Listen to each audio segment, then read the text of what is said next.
प्यारे बच्चों, आज के इस वीडियो में हम लोग ऑप्टिकल आइसोमेरिज्म का जो रिमेनिंग पार्ट है, रिमेनिंग पोर्शन है, उसको कंप्लीट करेंगे। ठीक है, और ये बहुत ही इंपॉर्टेंट है भाई। इसके अंदर relative configuration, absolute configuration, Fischer projection सब कुछ आने वाला है, जो कि अपने आप में बहुत ही महत्व रखता है। तो कृपया करके आप लोग अपनी कुर्सी की पेटी बांध लें। ठीक है, fasten your seat belt and completely focus. ठीक है, फोकस के साथ हम लोग स्टार्ट करते हैं आज के इस वीडियो को। और आज के इस वीडियो में हम लोग मचाने वाले हैं। ठीक, तुम लोग भी मचाने वाले हो। चलो प्यारे बच्चों, ऑप्टिकल आइसोमेरिज्म कंटिन्यूड। ठीक है, सबसे पहले जो आज के इस लेक्चर में हम लोग करने वाले हैं वो है wedge dash to Fischer. Bless me. हाँ, सॉरी। देखो, वेज डैश टू फिशर। अब ये वेज डैश टू फिशर क्या है? Three dimensional. देखो, थ्री डायमेंशनल स्ट्रक्चर अगर है तो पहला काम है भाई साहब, उसको टू डायमेंशनल स्ट्रक्चर में कन्वर्ट करो। थ्री डायमेंशनल स्ट्रक्चर को पहला काम है टू डायमेंशनल स्ट्रक्चर में कन्वर्ट करो। ठीक, उसको कन्वर्ट कैसे करते हैं? उसको कन्वर्ट करते हैं फिशर प्रोजेक्शन के थ्रू। तो करना क्या है? देखो, बहुत सारा you will get an number of process by which you can convert wedge dash into Fischer. लेकिन मैं जो तुमको प्रोसेस बता रहा हूं उससे ऐसे ऐसे सवाल होने वाला है चुटकियों में। ठीक है, बस झांकने आना चाहिए तुमको, उसमें तो तुम लोग एक्सपर्ट हो, है ना? तो बस देखो कैसे करना है। जितना कायरल सेंटर होगा उतना क्रॉस बना देना, उतना क्रॉस बना देना। ठीक है, तो यहाँ पे एक ये वाला, देखो ये वाला कार्बन कायरल है तो एक कायरल सेंटर है तो एक क्रॉस बना देंगे, बना दिया क्रॉस। अब समझो, इसको तुम ऐसे समझना, ये दो प्लेन है। इसको ऐसे समझो कि ये दो प्लेन है। ये जो सॉलिड लाइन वाला है उसको एक प्लेन मान के चलना, और जो वेज और डैश पे है उसको दूसरा प्लेन मान के चलना। तो सॉलिड वाला तुमको क्लियरली दिख रहा है कि CH3 ऊपर है और दूसरा इथाइल जो है C2H5 मतलब CH2CH3 वो नीचे है। तो ऊपर लिख देंगे CH3 और नीचे लिख देंगे C2H5। सिंपल है, ऊपर लिख देंगे CH3, नीचे लिख देंगे C2H5। ठीक है सर, सॉलिड लाइन वाले को एक वर्टिकल वाले पे लिखना, क्योंकि ये वर्टिकल जैसा दिख रहा है। अब ये थोड़ा सा टेढ़ा है बट वो तो रहेगा ऑब्वियसली, तो उसको नीचे ही लिखना है। ठीक, अब जो वेज डैश पे है उसको दूसरे प्लेन पे लिखना है। अब तुम क्या करोगे, कैसे करना है, देखो समझो। ये जो तुम्हारा वेज डैश वाला है उसका मुंह किधर से खुल रहा है, मतलब उसका ओपनिंग किधर से है? इस साइड से है। जिधर से ओपनिंग है उधर से झांकना है। ये झांकने वाला चीज जो है ये सही से आना चाहिए। ठीक है, नहीं आता है तो प्रैक्टिस करो। देखो कैसे, इसका ओपनिंग इस साइड से है, इस साइड से दिख रहा है। ये फेस इधर से खुल रहा है, फेस तुम्हारा इधर से खुल रहा है। तो इधर से देखो ऐसे, जब तुम इधर से देखोगे तो ये जो वेज पे है, वेज जो होता है वो टुवर्ड्स द ऑब्जर्वर होता है। किधर? टुवर्ड्स द ऑब्जर्वर, मतलब तुम्हारे तरफ आ रहा है। और जो डैश होता है वो अवे फ्रॉम द ऑब्जर्वर होता है। देखो फिर से छींक आने वाला है। हाँ, जो डैश होता है वो अवे फ्रॉम द ऑब्जर्वर, क्योंकि वो अंदर होता है, प्लेन के अंदर। तो भाई साहब जब आप ऐसे देखोगे तो आप ये पाओगे कि ये जो OH है, ये OH ये बाहर आ रहा है। बाहर आ रहा है मतलब तुम्हारे कौन से हाथ पे है? राइट साइड में। सॉरी यार, क्या हो गया ये? हाँ, AC बंद कर देता हूँ।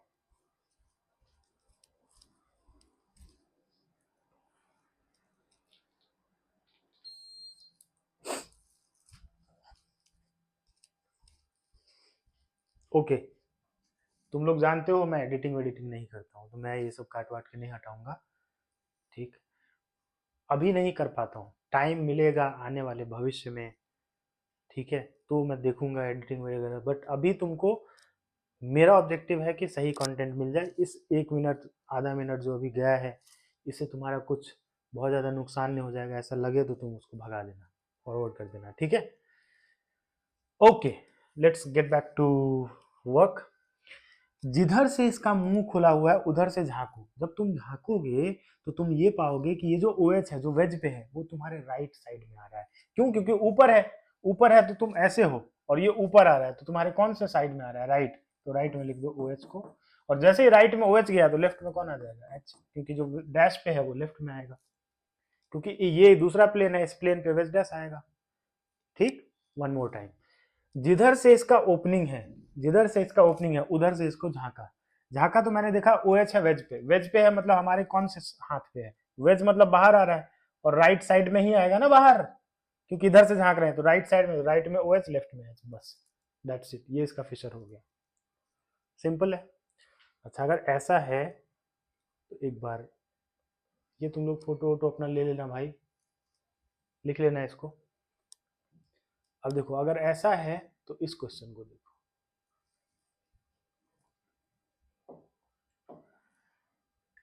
अगर मैं इसको देखूं तो मैं यहां पे बनाऊंगा क्रॉस। क्रॉस बनाओ। अच्छा, तुम लोग बताओ ऊपर कौन? वेरी गुड, ऊपर कौन? मिथाइल। नीचे कौन? नीचे कौन? नीचे कौन? NH2। बहुत अच्छा, वेरी गुड, NH2 नीचे आ गया। इधर से झांकूं या इधर से झांकूं? इधर से झांकूंगा। क्यों? क्योंकि ओपनिंग, फेस ओपनिंग इस साइड से है तो इधर से झांकेंगे। अब देखो ध्यान से देखना, इधर से झांकोगे बाहर कौन आ रहा है? बाहर आ रहा है H। वेज पे कौन है? H। और कौन सा हाथ मेरा बाहर जा रहा है? लेफ्ट। देख रहे हो ना, लेफ्ट। तो लेफ्ट साइड में कौन आ गया? H। राइट साइड में कौन आ गया? OH। खत्म। इसी प्रकार नीचे वाले को देखो, इसमें कितना कायरल है भाई? इसमें एक था, इसमें कितना कायरल है भाई? सर इसमें तो 2 कायरल है। अच्छा, 2 कायरल है, कोई बात नहीं, 2 क्रॉस बना देंगे।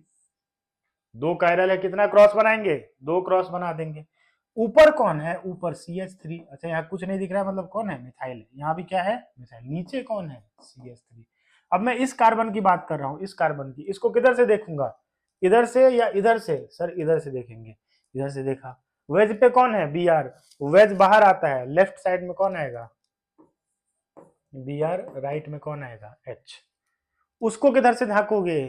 वेरी गुड, अब तुम सीख चुके हो झांकना। अब इधर से झांको। तो वेज पे कौन है? H। और वेज पे कौन सा हाथ आ रहा है? राइट। तो राइट साइड में कौन आएगा? H। लेफ्ट साइड में कौन आएगा? Br। यस और नो? यस और नो? अब तुम इसको देख के कभी बता पाते कि ये मेजो है?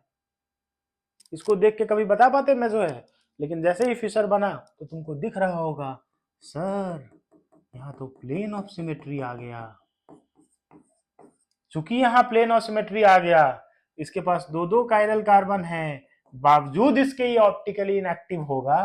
क्यों? क्योंकि इसके अंदर प्लेन ऑफ सिमेट्री है, प्लेन ऑफ सिमेट्री है। तो ये कैसा हो गया? मेजो कंपाउंड हो गया। सही है, वेरी गुड। छाप लो इसको।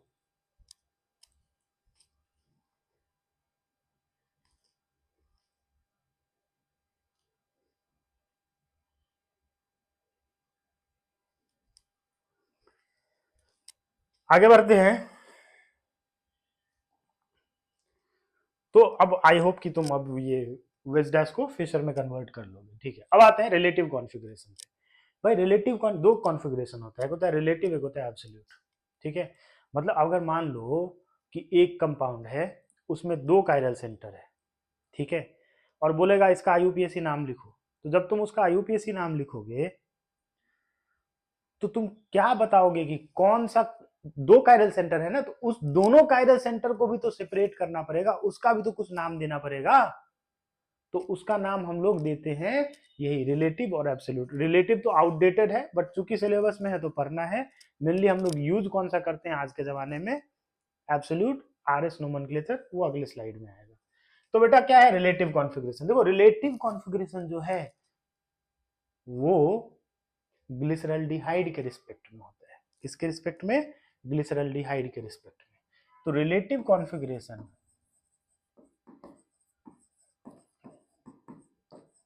Is obtained with respect to glyceraldehyde. अब तुम बोलोगे ये कौन है? तो ग्लिसरल्डिहाइड है ये।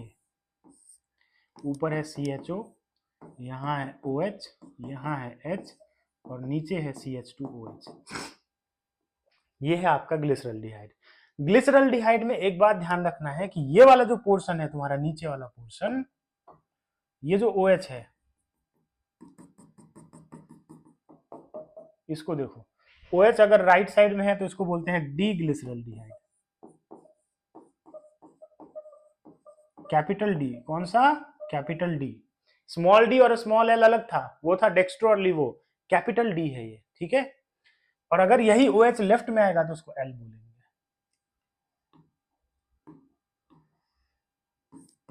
CHO H OH CH2OH, इसको क्या बोलेंगे प्यारे बच्चों? इसको बोलेंगे एल ग्लिसरल्डिहाइड। तो अब इसका उपयोग करके मैं बाकी में क्या बोलूंगा? कोई भी एक मान लो नया कंपाउंड आ जाएगा, कोई भी नया कंपाउंड आया, उसमें अगर जो हाईएस्ट नंबर वाला कार्बन होगा, IUPAC नंबरिंग जब करेंगे, नंबरिंग जब करते हैं, उसमें हाईएस्ट नंबर वाला जो कार्बन होगा, जो कायरल है, हाईएस्ट नंबर कार्बन जो कायरल है, उसका OH राइट साइड में है तो उसको बोलेंगे डी, और लेफ्ट साइड में है तो उसको बोलेंगे एल। तो तुम बोलोगे सर ये समझ तो नहीं आया, तो मैं समझाता हूं। ये फोटो ले लिया, फोटो ले लिया, फोटो ले लिया करो, जब भी मैं भी हटूं फोटो ले लिया करो, ठीक है, या रोक के लिख लिया करो। ओके ओके ओके ओके, आ जाओ काम पे आ जाओ। मैं क्या बोल रहा हूं, मैं क्या बोल रहा हूं कि मान लो CHO Br H OH H और इधर CH2OH लिख दो, या CH3, जो मर्जी तुम्हारा, कुछ भी लिख सकते हो, कोई दिक्कत उसमें नहीं है। जब तुम इसका नंबरिंग करोगे, मैं ऐसा मान के चल रहा हूँ कि IUPAC पढ़ लिया है तुम लोगों ने, ठीक है ना। IUPAC अगर पढ़ लिया है तो अच्छी बात है, नहीं पढ़ा है तो मैं हर वीडियो में बोलता हूँ कि मेरे को 10 कमेंट मिलेगा, 10 बच्चे कमेंट कर देंगे IUPAC पढ़ाने को, तो IUPAC का भी वीडियो अपलोड हो जाएगा, ठीक है। ओके, तो किसी एक वीडियो पे 10 बच्चे कमेंट करने से, ये नहीं कि एक पिछले वाले पे एक, इस पे ऐसे करोगे तो मुझे दिखेगा ही नहीं, ठीक है। चलो देखो, तो जब इसका तुम नंबरिंग करोगे तो ये आएगा 1, ये आएगा 2, ये आएगा 3, ये आएगा 4। तो कहता क्या है कि जो हाईएस्ट नंबर वाला कार्बन है, और वो एसिमेट्रिक कार्बन, एसिमेट्रिक मतलब कायरल कार्बन होना चाहिए, उस कार्बन के कॉन्फ़िगरेशन को चेक करना है रिलेटिव के लिए। Highest number asymmetric carbon, highest number तो 4 नंबर का है, लेकिन ये एसिमेट्रिक नहीं है, ये कायरल नहीं है। तो हाईएस्ट नंबर जो कायरल है वो कौन सा है? 3। अब 3 वाले का OH किधर है? राइट में, इसलिए ये कैसा हो जाएगा? डी फॉर्म हो गया, ठीक है। ऐसे ही मान लो CHO, इधर आ गया तुम्हारा OH, इधर आ गया H, इधर आ गया OH, इधर आ गया H, इधर आ गया H, इधर आ गया OH, यहाँ आ गया OH, यहाँ आ गया H, और ये है तुम्हारा CH2OH। अगर ऐसा है तो तुम नंबरिंग कहाँ से करोगे? याद है बचपन का बात, 1 2 3 4 5 6। अब 5 नंबर वाले कार्बन को देखो तो हाईएस्ट नंबर्ड कार्बन जिसका एसिमेट्रिक हो, कायरल हो, राइट में OH है, कैसा आ गया? D form. और यही OH अगर लेफ्ट में आता है तो कैसा हो जाता है? एल्फा। उसका भी एक एग्जांपल ले लो, CHO OH H H OH, ऊपर कुछ भी चेंज करते रहो, उससे कोई मतलब नहीं है। OH H OH H CH2OH, ये 1, ये 2, ये 3, ये 4, ये 5, ये 6। 5 नंबर कार्बन को देखो, लेफ्ट में क्या है? OH, तो ये आ जाएगा एल फॉर्म। समझा क्या? अरे समझा क्या? Very good.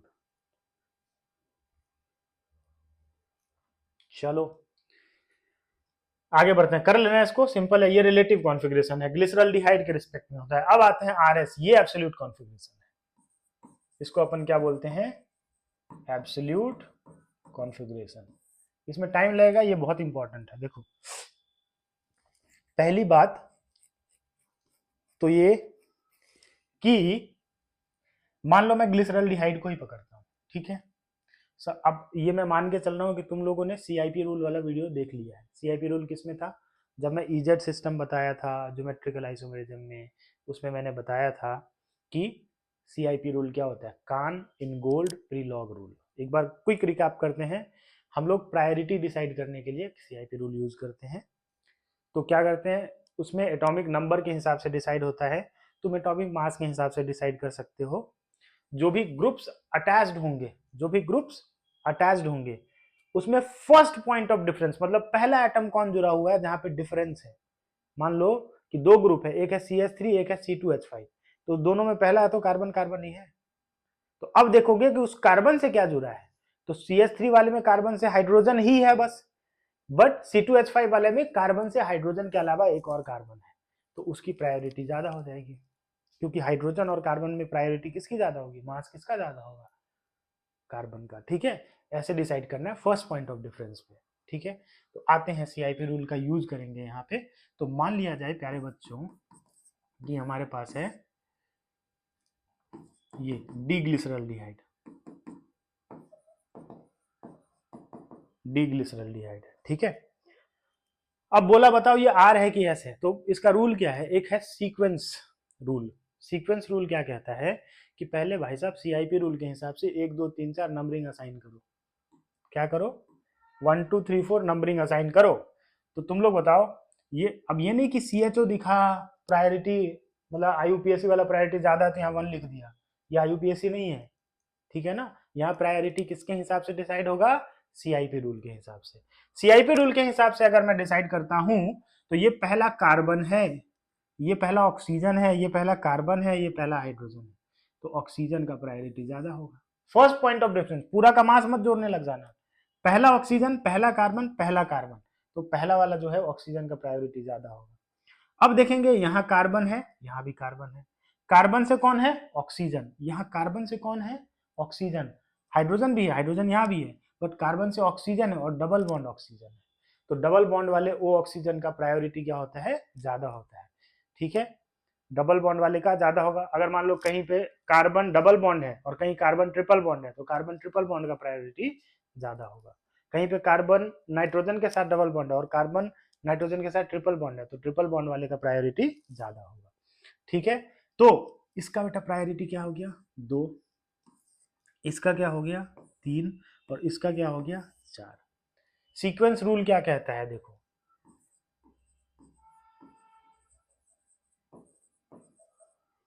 ध्यान से सुनना, सीक्वेंस रूल कहता है 1 से 3 जाना है, 1 से 3 जाना है, 4 के बारे में कोई फिक्र करने की जरूरत नहीं है। 1 से 3 जाना है, मेरा हिंदी बहुत ही बेकार है, 1 से 3 जाना है, 4 की परवाह नहीं करनी है। ठीक है, विदाउट बॉदरिंग अबाउट 4, 4 के बारे में नहीं सोचना है, 1 से 3 जाना है, 2 होते हुए जाना, बस ध्यान रखना, 1 से 3 जाना है, 2 होते हुए जाना है। देखो यहाँ पे 1 से 3 तो ऐसे भी जा सकते हो, 1 से 3 ऐसे भी जा सकते हो, तो 1 से 3 जाना है 2 होते हुए, यहाँ आएगा 2, इसको मिटा दो, 2 होते हुए, 1 से 3 जाना है 2 होते हुए, 4 की परवाह किए बगैर। तो जब तुम ऐसा करते हो और अगर तुम क्लॉकवाइज जाते हो तो हम उसको बोलेंगे आर है। ऐसा करने में अगर क्लॉकवाइज आया तो क्या है, आर, और अगर एंटी क्लॉकवाइज आया तो क्या है, एस।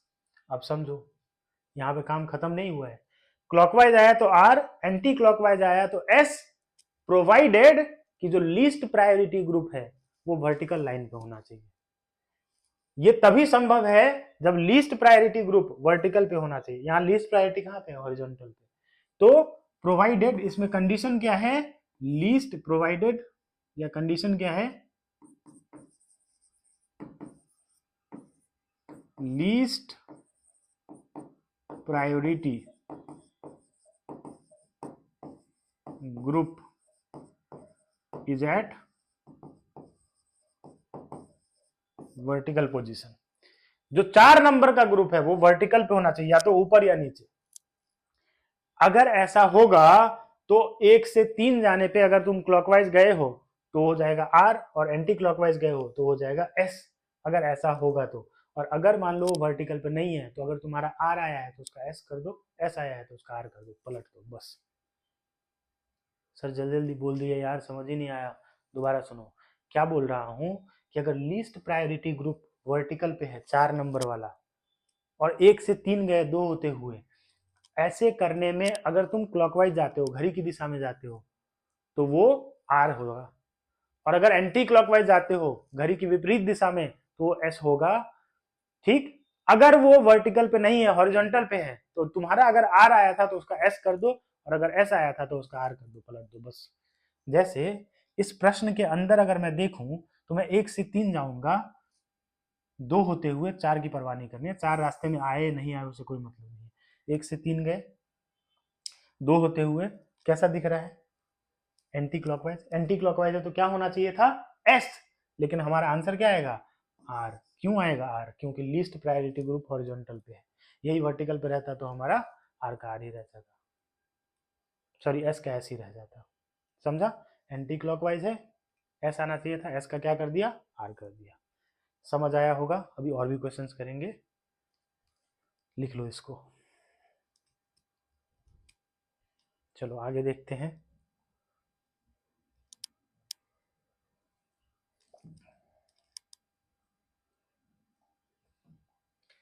मान लो ऐसा कुछ है यहाँ मैंने ले लिया CH3, यहाँ मैंने ले लिया Br, यहाँ मैंने ले लिया H, यहाँ मैंने ले लिया H, यहाँ मैंने ले लिया Br, यहाँ मैंने ले लिया CH3। ठीक है, अब समझो, यहाँ पे इस कार्बन को अगर देखा जाए, इस कार्बन को, ये कायरल है, ये भी दोनों कायरल है, ठीक है। इस कार्बन को अगर देखा जाए तो इस पे 4 ग्रुप है, एक कौन है, Br। अब सबसे ज्यादा प्रायोरिटी ऑब्वियसली किसका होगा, Br का होगा, तो ये 1 होगा। अब देखो यहाँ कार्बन है, यहाँ भी कार्बन है, इस कार्बन से ये भी तो जुड़ा है, तो ये कार्बन है और ये भी कार्बन है। यहाँ कार्बन से हाइड्रोजन जुड़ा है, यहाँ कार्बन से ब्रोमीन जुड़ा है, तो इसका प्रायोरिटी ज्यादा होगा, तो नीचे क्या आ गया, 2।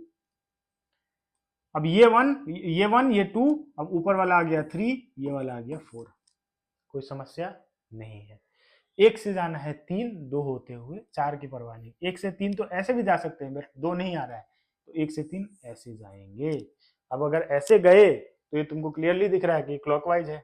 क्लॉकवाइज है तो क्या होना चाहिए था, आर, लेकिन होगा क्या, एस, क्योंकि 4 नंबर हॉरिजॉन्टल पे है, तो क्या आ गया, एस। अब नीचे वाले का देखो, ये है तुम्हारा 1, ऊपर वाला तुम्हारा 2, ये आपका 3, ये आपका 4, नंबरिंग कर दिया। अब 1 से 3 जाना है 2 होते हुए, कैसे जाएंगे, 2 ऊपर है तो ऐसे आएंगे, ऐसे। अगर ऐसे आए तो ये फिर से क्या आ रहा है, क्लॉकवाइज। क्लॉकवाइज है तो क्या होना चाहिए था, आर, लेकिन लीस्ट वाला कहाँ पे है, हॉरिजॉन्टल पे, तो क्या हो जाएगा, एस। इसका मतलब दोनों का कॉन्फ़िगरेशन क्या आ गया, एस। अब प्रश्न ये है कि इसके अंदर सवाल कैसे पूछेगा, तो तुमको, अब जब तुम नंबरिंग करोगे, IUPAC नंबरिंग करोगे, तो 1 2 3 4, 2 नंबर और 3 नंबर कार्बन कायरल है, तो इसका ऑप्शन ऐसे लिखा रहेगा, 2s 3s,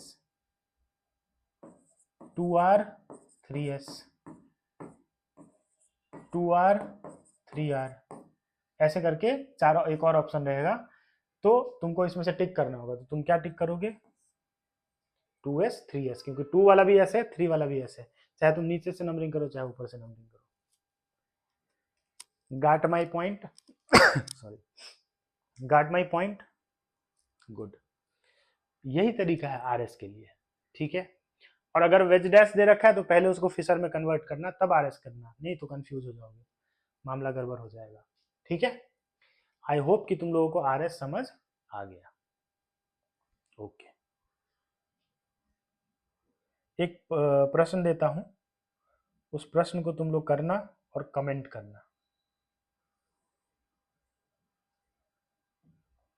ये प्रश्न देता हूं, इस प्रश्न को तुम लोग करना और वीडियो में कमेंट करना।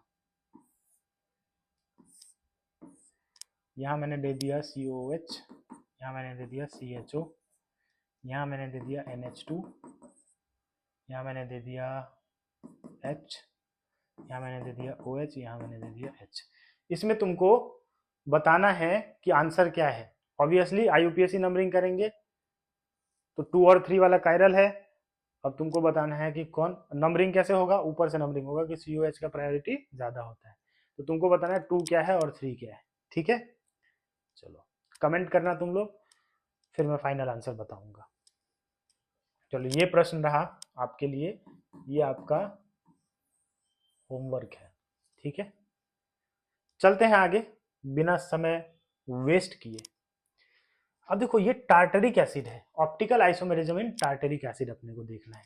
तो भाई टार्टरिक एसिड कौन है? सिंपल है, COOH, ये OH H OH H COH, ये तुम्हारा टार्टरिक एसिड है। टार्टरिक एसिड का देखो यहाँ पे कितना कायरल है, ये भी कायरल है, ये भी कायरल है, 2 कायरल है, इसका मतलब 4 स्ट्रक्चर बनेगा। फटाफट से इसके चारों स्ट्रक्चर को ड्रॉ करते हैं। ये लास्ट वाले क्लास में भी किया था, बट इसमें कुछ एक्स्ट्रा बताना है, इसलिए मैं तुम लोगों को अभी बता रहा हूँ। यहाँ पे करेंगे H, यहाँ OH H OH COOH, ये दूसरा स्ट्रक्चर है।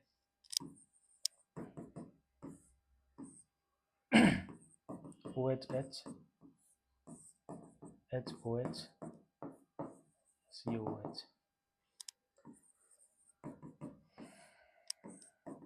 HOH OHH COH, ये 4 स्ट्रक्चर हमने बना दिए। 1 2 3 4, ये 4 स्ट्रक्चर हमने बना दिया। इन चारों के बारे में अपने को कमेंट करना है। ठीक है, तो पहला ये मैं लास्ट क्लास में हम लोग किए हैं, इसलिए फटाफट इस पे ज्यादा टाइम वेस्ट नहीं करेंगे। जल्दी बोलो, मन में बोलो। 1 और 2 क्या है? एक दूसरे का मिरर इमेज है, सुपर इम्पोज नहीं होगा तो क्या है? इनैंशियोमर है। बहुत अच्छा। 2 और 3 क्या है? 2 और 3 आपस में एक दूसरे का मिरर इमेज नहीं है तो क्या है? डाइस्टीरियोमर है। डाई स्टीरियोमर्स है। 3 और 4 आपस में क्या है? एक दूसरे का मिरर इमेज है तो क्या है? इनैंशियोमर है। और 1 और 4 आपस में क्या है? एक दूसरे का मिरर इमेज नहीं है तो क्या है? डाइस्टीरियोमर्स। सही सही है, ओके। ये तो तुम्हारा बेसिक चीज है जो तुमको पहले से आता है। अब इसमें क्या करेगा, किसी के पोजीशन को चेंज कर, मतलब यहाँ COH ऊपर देखो, यहाँ तुमको मिरर इमेज देखना आसान है, समझ रहे हो बात, बट हर बार ऐसे नहीं होगा। अगर मान लो ऊपर OH दे देता और राइट में COH दे देता और फिर तुमको बोलता कि ये इनैंशियोमर है या डायस्टीरियोमर है, तब तुम क्या करते? तुम देखते यार ये तो मिरर इमेज ही नहीं है, तुम फंस जाते फालतू का। वैसे केसेस में फंसने का नहीं है। वैसे केसेस में तरीका मैं बताता हूं कि अगर तुमको दिखे कि पोजीशन चेंज कर दिया है तो ये मत बोलना कि वो एक दूसरे का मिरर इमेज नहीं है। हो भी सकता है, नहीं भी हो सकता है। ऐसे केसेस में अपने को एक नया काम करना है। क्या करना है कि अपने को चेक करना है कि भाई साहब RS लिखना चालू करो, RS नंबरिंग करो, RS नंबरिंग करो। अगर मान लो, मैं फिर से सुना रहा हूं, सुनना। अगर मान लो इस कार्बन का R आया और इस कार्बन का S आया, ठीक है, तो पक्का अगर ये इनैंशियोमर होगा ना तो यहां जिसका R है वहां S हो जाएगा, यहां अगर इसका S है तो इसका R हो जाएगा। कॉन्फ़िगरेशन दोनों का उल्टा हो जाएगा, चेंज हो जाएगा। इनैंशियोमर का ये खास बात है। यहाँ पे मैं करके दिखाता हूं। क्या? अगर अगर मैं इसका चेक करूं तो ये 1 है, नीचे 2 है, ऊपर 3 है,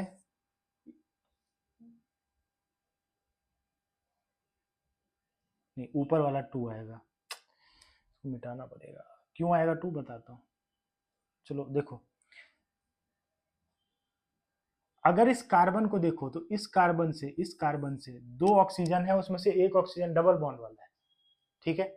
और अगर मैं इस कार्बन को देखूं इस कार्बन को, तो इससे एक ऑक्सीजन है और दूसरा कार्बन है, कार्बन के बाद ऑक्सीजन है, तो फर्स्ट पॉइंट ऑफ डिफरेंस पे तो कार्बन आ रहा है ना, ऊपर तो दो दो ऑक्सीजन आ रहा है, तो उसका प्रायोरिटी ज्यादा होगा, ये तुम्हारा 2 आएगा और ये तुम्हारा 3 आएगा।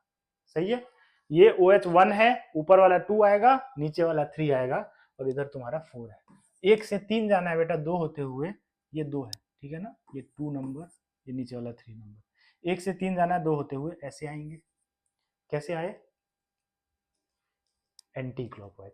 एंटी क्लॉकवाइज है तो होना चाहिए S, लेकिन यहाँ पे हॉरिजॉन्टल पे है, तो S का क्या हो जाएगा, R हो जाएगा, तो हमने R लिख दिया।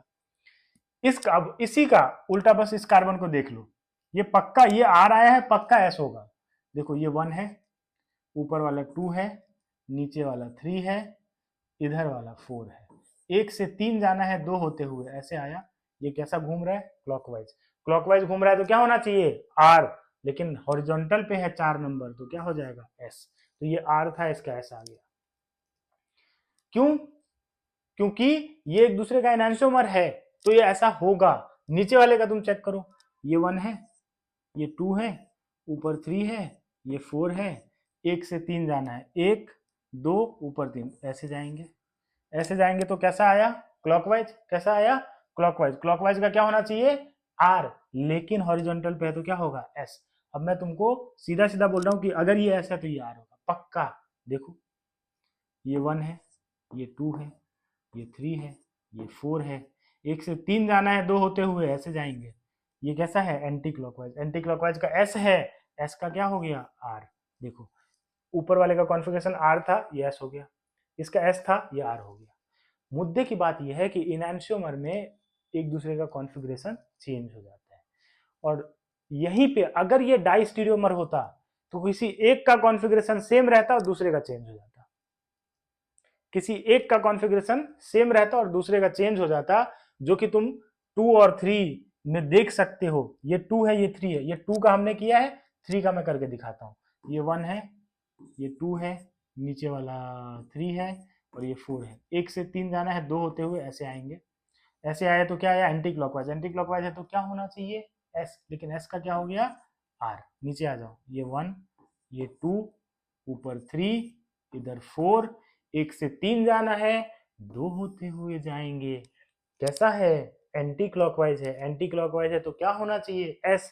S का क्या हो गया, R। अब देखो नीचे वाले का कॉन्फ़िगरेशन सेम है, R R है दोनों, बट ऊपर वाले का S का R हो गया, तो एक का चेंज हुआ, एक का सेम रह गया। अगर ऐसा हो रहा है तो वो क्या कहलाएगा, डायस्टीरियोमर। तो अगर ये उल्टा पुल्टा कॉन्फ़िगरेशन करके दे दे, है ना, मतलब ये COH को इधर लिख दे, है ना, ऊपर OH कर दे या ऊपर H को कर दे, ऐसा कर देगा, तो तुम देखोगे तो तुम सोचोगे यार ये तो मिरर इमेज नहीं है। लेकिन डायरेक्ट ऐसे कमेंट, तुम मिरर इमेज के बारे में डायरेक्ट तब कमेंट करना जब ऊपर नीचे दोनों में सेम सेम रहे, ऊपर COH नीचे COH, ऊपर COH नीचे COH। अगर ऐसा है, बस इसका राइट लेफ्ट अगर चेंज हो रहा हो तब तुम डायरेक्ट देख के मिरर इमेज बता सकते हो, बट इसके पोजीशन को ही अगर चेंज कर दे तब तुम RS लिख लेना, तुम्हारा जीवन आसान रहेगा। अगर दोनों का कॉन्फ़िगरेशन चेंज हुआ, इनैंशियोमर, दोनों का कॉन्फ़िगरेशन, दोनों में से एक का चेंज हुआ, एक का सेम रहा, डायस्टीरियोमर। और अगर दोनों का सेम आ जाए तो उसको बोलते हैं होमोमर्स, याद रखना। दोनों का अगर कॉन्फ़िगरेशन सेम आ जाए तो वो तो सेम ही है ना, आइडेंटिकल है, उसको बोला जाता है homomers. If configuration of both carbon remains same तो उसको बोलते हैं होमोमर्स। ठीक है भाई साहब, क्या बोलते हैं, होमोमर्स। सही है, ये बहुत ही इंपॉर्टेंट स्लाइड है, ये बहुत ही इंपॉर्टेंट कॉन्सेप्ट है, इसको अच्छे से समझ लो, ठीक है। और इसको समझने के बाद हम लोग आगे बढ़ते हैं। अब आते हैं हम लोग नंबर ऑफ ऑप्टिकल आइसोमर्स पे। नंबर ऑफ ऑप्टिकल, होमोमर्स मैंने बता दिया तुमको, ठीक है, तो इसको अलग से अब बताने की जरूरत नहीं है। क्या है कि दोनों की कॉन्फ़िगरेशन अगर सेम आ जाए तो उसको हम लोग क्या बोलेंगे, होमोमर्स। ठीक, ओके प्यारे बच्चों, नंबर ऑफ ऑप्टिकल आइसोमर कैसे निकाल, देखो नंबर ऑफ ज्योमेट्रिकल आइसोमर का जो फॉर्मूला था, सेम फॉर्मूला यहाँ यूज होगा। जो नंबर ऑफ GI में था वही नंबर ऑफ OI में आएगा, और वही total number of stereo isomer के लिए भी वही यूज होता है, क्योंकि stereo isomer geometrical isomer plus optical isomer होता है। तो फॉर एसिमेट्रिक मॉलिक्यूल,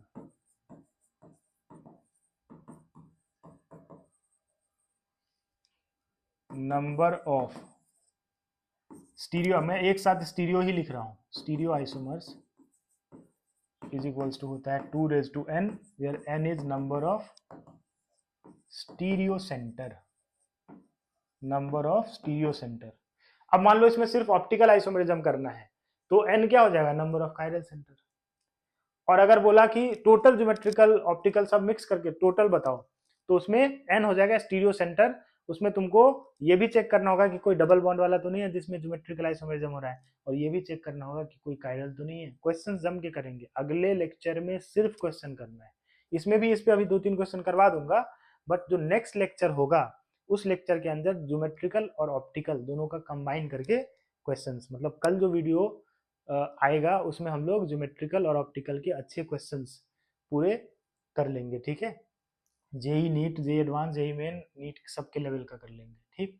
देखो, तो एसिमेट्रिक मॉलिक्यूल के लिए नंबर ऑफ स्टीरियो आइसोमर है 2n, जो कि n क्या है, number of stereo centre. And for symmetric,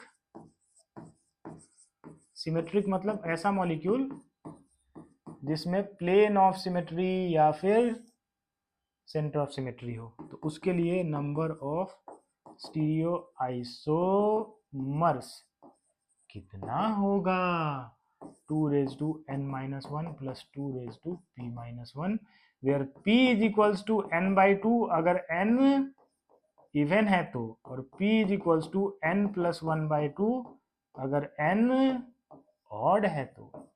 ये चर्चा हम लोग इस फॉर्मूले के बारे में पहले कर चुके हैं, एक बार दोबारा से हम लोगों ने चर्चा कर लिया इस फॉर्मूला के बारे में, ठीक है। अब इसका उपयोग कैसे करना है भाई, प्रश्न में तो आएगा ना, तो प्रश्न कैसे करना है देखो। मान लो कि ऐसा सवाल है,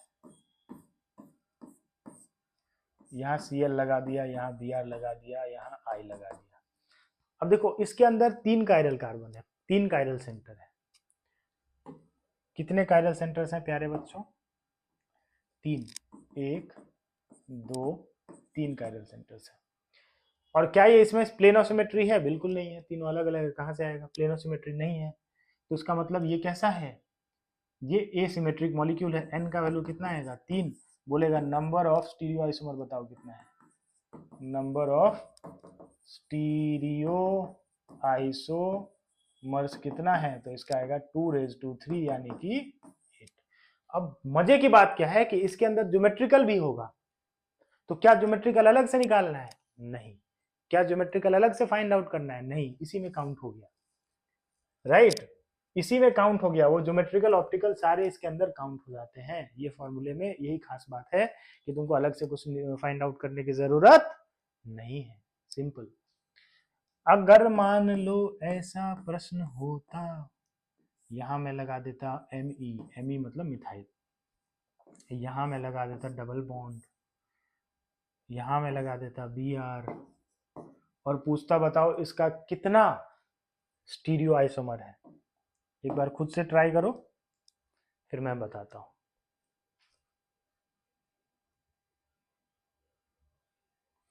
भाई साहब कितने कायरल सेंटर है, पहले तो कायरल गिन लेते हैं। ये वाला कायरल है, क्योंकि इससे एक मिथाइल है, दूसरा हाइड्रोजन होगा। इसमें एक Br है, दूसरा हाइड्रोजन होगा, ये भी कायरल है। इसमें एक तो हाइड्रोजन होगा और दूसरा ये बड़ा सा ग्रुप नाव टब शेप, ये भी कायरल है। तो 3 कायरल सेंटर है, और ये मॉलिक्यूल एकदम एसिमेट्रिक है, इसमें कोई भी प्लेनोसिमेट्री नहीं है, क्योंकि अलग अलग डायरेक्शन में अलग अलग ग्रुप्स जुड़े हैं। क्या यहाँ पे ज्योमेट्रिकल आइसोमेरिज्म हो सकता है, बिल्कुल हो सकता है। एक हाइड्रोजन इधर है, एक हाइड्रोजन इधर है, तो ये भी एक स्टीरियो सेंटर में काउंट होगा। तो यहाँ पे 3 तो कायरल सेंटर है,